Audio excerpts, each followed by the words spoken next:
नमस्कार। Welcome to my YouTube channel all about life with विजय।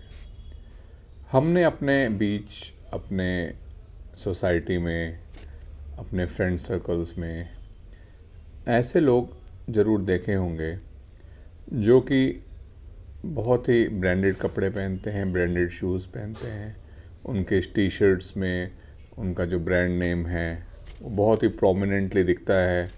उनके shoes में broad brand name, उनके arms, back, हर जगह वो ब्रांड नेम्स दिखते हैं। उनके ट्राउज़र्स में भी एक स्पेसिफिक ब्रांड नेम्स हैं जो कि एक तरह से चीख चीख के बता रहे होते हैं कि भाई ये कपड़ा इस ब्रांड का है। तो आज हम इसी बारे में डिस्कस करेंगे कि रियल वेल्दी पीपल जो होते हैं उनकी क्लोथिंग हैबिट्स वर्सेस ऐसे लोगों की क्लोथिंग हैबिट्स जो बस रिच दिखना चाहते हैं। असली में वो रिच हैं कि नहीं हैं ये कुछ कह नहीं सकते, बट वो रिच दिखना चाहते हैं। अपने सोसाइटी में, अपने फ्रेंड सर्कल में या जहाँ भी वो जाएं तो उनको वो ऐसा सोचते हैं कि भाई किस तरह से हम ड्रेसअप हों कि हम बहुत ही रिच दिखें। सो इस कैटेगरी ऑफ पीपल को हम फेक रिच कहेंगे, वर्सेस हम कंपेयर इनको करेंगे जो रियल वेल्दी लोग होते हैं उनकी क्लोथिंग एंड शूज़ की हैबिट्स में। सो फेक रिच हमेशा ब्रांड्स के पीछे जाते हैं, चाहे वो टी शर्ट, वो ट्राउज़र्स, वो जूते कंफर्टेबल हों चाहे ना हों, बट वो ब्रांड्स के पीछे भागते हैं। इवन इफ़ वो कपड़ा उनको एक फेक ब्रांड का लेना पड़े, यानी कि वो ओरिजिनल उस कंपनी का वो क्लोथिंग ना हो। तो वो अक्सर फैक्ट्री आउटलेट्स, सेल्स में आपको लाइन लगाए हुए दिखेंगे जहाँ पे भीड़ भाड़ होगी, उस कंपनी की कुछ अच्छी सी सेल लगी होगी, बड़ी सी सेल लगी होगी और वहाँ पे बल्क में ये लोग टी शर्ट्स, शर्ट्स, शूज़ खरीदते हुए दिखेंगे। इसी तरह से वो उनकी जो मेन प्रेफरेंस होती है कि भाई जैसे वो कहीं पे जाएं तो उनके क्लोथ्स में वो एक ब्रांड नेम हमेशा दिखे। और जो यूथ है वो अपने पीयर ग्रुप को इम्प्रेस करने के लिए इस होड़ में लगा रहता है कि भाई मैं इस ब्रांड के कपड़े पहनूंगा और अपने सभी सोसाइटी में बहुत ही रिच फील होऊंगा। चाहे वो जूता उसको काट रहा हो, फट रहे, मतलब इन द सेंस वो उसको कंफर्टेबल ना हो, उसको बाद में कॉन्स और तरह तरह के शू प्रॉब्लम्स, शू बाइट्स हों। इसी तरह से कपड़े चाहे वो रफ़ हों और इतने कंफर्टेबल ना हो, तब भी वो उसको परचेज़ करता है इस तरह के फैक्ट्री आउटलेट से। और इस तरह के जो अनाप शनाप सेल्स लगी होती हैं वो लोग उसको परचेज़ करते हैं।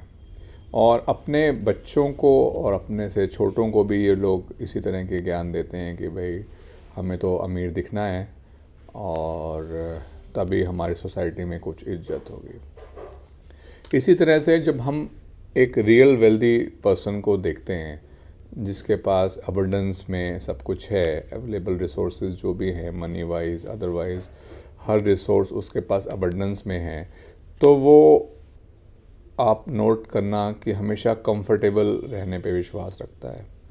उसके ब्रांड्स जो वो पहनता है वो एक अलग ही कैटेगरी होती है और वो जो ब्रांड नेम्स होते हैं वो प्रोमिनेंटली डिस्प्ले नहीं होते। यानी कि वो चाहे वो एक टी शर्ट ले, चाहे ट्राउज़र्स ले, चाहे शूज़ ले, वो करेक्ट फिटिंग के होते हैं, अच्छे मटेरियल के बने होते हैं और हमेशा लॉन्ग लास्टिंग होते हैं। ऐसा नहीं होता कि वो बस 6 महीने चलेंगे, 5-6 बार धुलेंगे और उनका रंग फेड हो जाएगा।